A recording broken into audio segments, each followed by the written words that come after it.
বিশ্ববিদ্যালয়ের প্রধান শিক্ষক জনাব মোহাম্মদ আব্দুল কাদের আমাদের মাঝে আজকের এই সমাবেশে প্রধান বিশিষ্ট সাংবাদিক, বিশিষ্ট মানবাধিকার নেতা, টাঙ্গাইল প্রেস ক্লাবের মাননীয় সভাপতি জনাব Jafar Ahmed.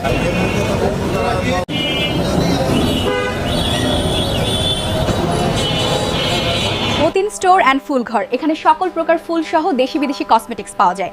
SM super market, Mukundagati বাজার, বেলকুচি, সিরাজগঞ্জ। প্রোপাইটার আব্দুল মতিন।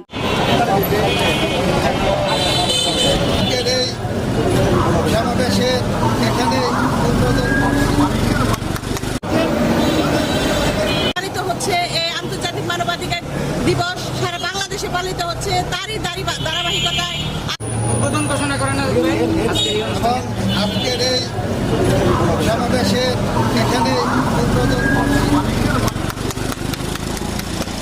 জেলা, পৌরসভা এবং বিভিন্ন ইউনিয়ন পর্যায়েও এই অনুষ্ঠানটি পালিত হচ্ছে।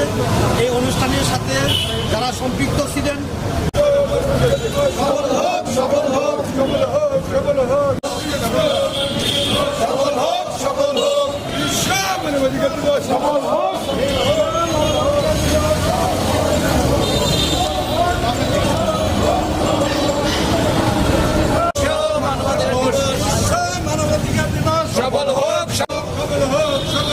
বিশ্ব মানবাধিকার দিবস নির্যাতন বন্ধ করো, অধিকার মানবাধিকার দিবস নির্যাতন বন্ধ করো।